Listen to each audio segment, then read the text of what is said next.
We're going to see a very, very good friend of mine. She's considered like my sister. She's Australian and she became a Muslim not long after me. My name's Fatima Harris. I'm Australian. I'm married to, his name is Haj Samir. He's Lebanese. We have 2 small children, Zainab al-Hawra and Ruqayya. Zainab's just turned 4 and Ruqayya is 2.5. We're just going to park outside her house now. So yes, you'll be able to speak to her and find out the reason why she's become Muslim and ask her questions. Fantastic Muslim. So. I was Church of England, which is Christianity of some sort. I never really learned. I grew up, my mum would read us like a Bible story, just basic things, but my mother's not a religious person. And so it wasn't, we weren't, no, you can't do this, no, you must do this. You know, all those kind of things weren't in my household. We were brought up to be, you choose your path in life, and whatever you choose is okay. Do you know what I mean? Nothing, we were never stopped from anything. Now we're going to go see her. Her name is Fatima, and it used to be Tiffany. I think she became Muslim maybe a month or 2 months after me. I'm not quite sure. But the funny thing about her was when she was Christian, she wore the scarf. So when I was taking her to places to learn about Islam, they asked her, "Are you Muslim?" And she said, "No, I'm not." Then why are you wearing the scarf? But she had it in her heart, and she wore it properly too. So she just loved the hijab more than the Quran at first or something, but she just loved it. So you can ask her all those questions. I had a lot of friends around me who would be like, "Oh, I can't do that, that's haram." And I'm like, "What do you mean?" They're like, I really can't do it. It's a sin, I can't do it. I'll be punished by God, like by not drinking alcohol. They don't do this, they don't do that. And I'm like, wow, like, I've never done anything in my life and said I can't do that because it's haram or because it's against my religion. So it interests me a lot, and it made me go back into my own religion and think and ask questions. Some of my friends lived near, so she spoke to them, and then they said, "Oh, we know a girl, she's become Muslim, and maybe you might feel comfortable." And so we were introduced, and straight away we bonded. So, yeah, but she'll probably know the story better than me, because it's her story, so... After that, I met, I still hadn't reverted yet, but like I said, I started learning a lot more, and then I met Sister Fatima. And she took me to meet a few people, a few learned people that spoke to me and taught me quite a few things, and she also took me to the Imam Hussein Islamic Center. Assalamu alaikum. This is her husband, Samir. Come in. We'll put our shoes on.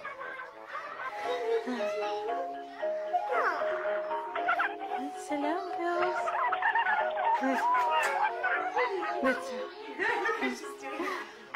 This is Zainab and Ruqayya. Just learning these little things here and there, I knew I was going to become a Muslim.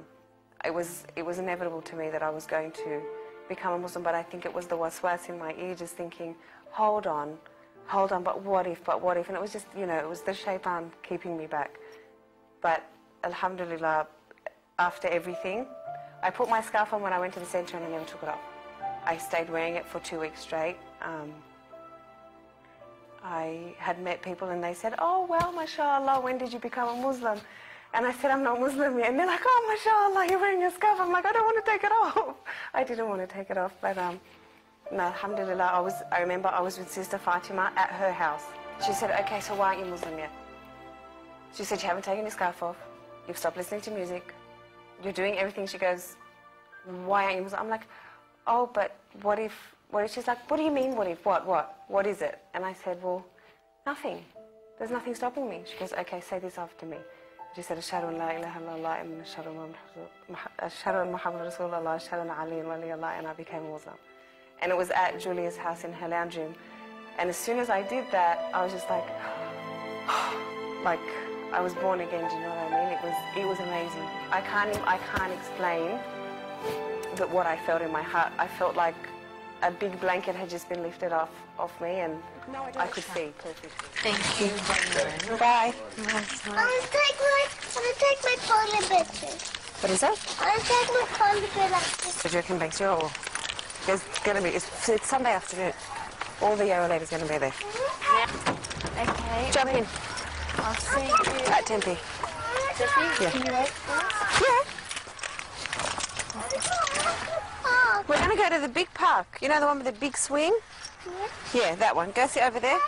And I heard slide yesterday when it's my party? Yeah. Yeah? That's a huge slide when it's my party. When it was finally finished and I had a shower at Julia's house, I did the ghusl for becoming a Muslim and everything. But when I first read the words, I just felt like a whole building was lifted off my shoulders. I felt like a baby. I felt like I was born again, because everything that I had learned, it's like, okay, like it's a clean slate. There's nothing on me right now, and I don't want to make any mistakes, do you know what I mean? When I was driving, I didn't want to speed because I didn't want to die, because I wanted to learn so many more things, and I just wanted to learn so much. I felt like I had gone into a whole new world that I had learned about before, but now I was a part of it. I was truly a part of it. So they were they were truly my beliefs, and I just wanted to learn more, and I wanted to learn how to pray. I couldn't wait to fast. I couldn't wait to, get scarves and do all these kind of things, do you know what I mean? After I became Muslim, it was the day of Eid, al-Fitr. I got a phone call. My dad said to me, I don't want you to come home. And till this day, I don't know how my dad found out. I don't want to bring it up. That night, I didn't go home, and it was a week when I finally got home that my cousin came to the lady's house that I was staying at, and she was speaking to my father to try to calm him down. And during the time when my dad didn't know, I was actually hiding the hijab. So what I'll do is I would not practice hijab at home, because I was trying to hide it from my father. But if I wanted to go out anywhere, I'll get my friends to pick me up. I'll run to the car with a hood, and then I'll wear my hijab. That became very difficult. It affected when I did become Muslim. The faith and the strength I had, I didn't know where it came from, because the day when I went to get my bags from my house, when my dad wasn't there, I was shocked. My mum was crying and saying to me, stay, and I respected her, but I still, no matter what, I would not disobey my God. They noticed the change in me, the respect I had for them, the way I spoke to them changed, because before I didn't, I used to say things to them that I didn't mean, but when I became Muslim, definitely they noticed the change in the way I was, and my dad congratulated me on my faith.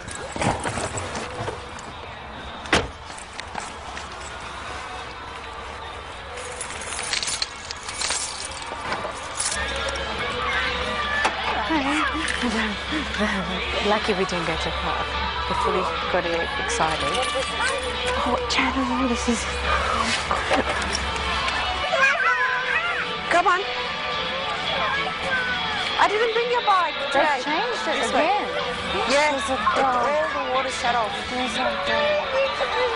I know, Habibi. I promise next time I'll bring your bike.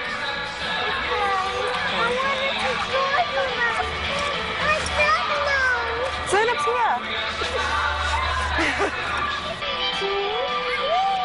Little girl's turn. Wait, it's a little girl's turn, then it's Zainab's turn.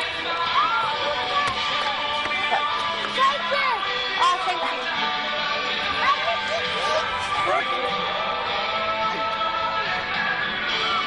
There you go. want to do it? Go. Do they have a turn? Cookie doesn't want to. Does Zainab have a turn? Yeah, Zainab have a turn. Alright. Put your song on. Stay there, Zainab. Your mind thinks of nothing but itself. You don't think of God, you don't think of things, so you believe you're free. So you believe you can do everything in the world is available to you.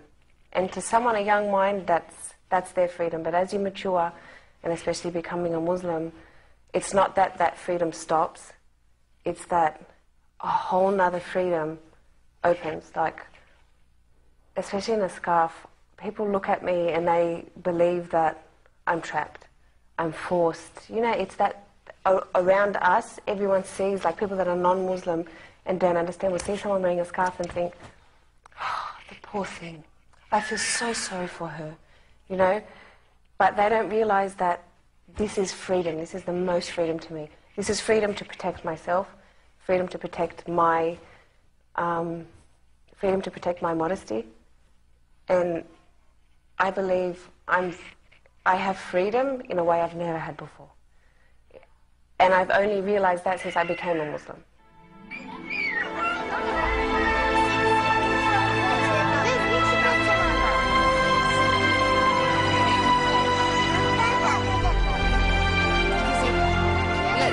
I'm not helping you. Hold on. Sweetheart. I hate that.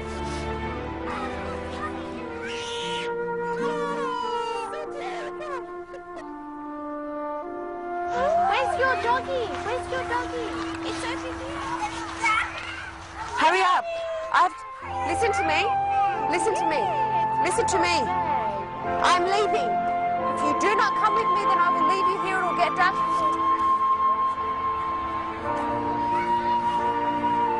No, don't let me off. 1, 2. Hold on to Mum. Hold on to Mum. Hold on to me. Zainab, you did have a little turn. Let's go. Look, Kay's got your cow. Let's go. Oh, my God. Give Zainab her cow. Give her her cow. Thank you, Ruqayya. Say thank you, Ruqayya. Walk, naughty girl. Come on, Cookie, yalla. Ruqayya. Ruqayya. Oh my God. It's not one, it's the other. What's going on? Zainab. Let's go, princess. Let's go. What do you need? Good girl.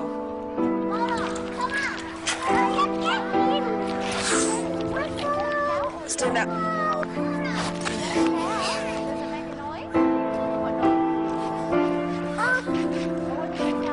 Let's go.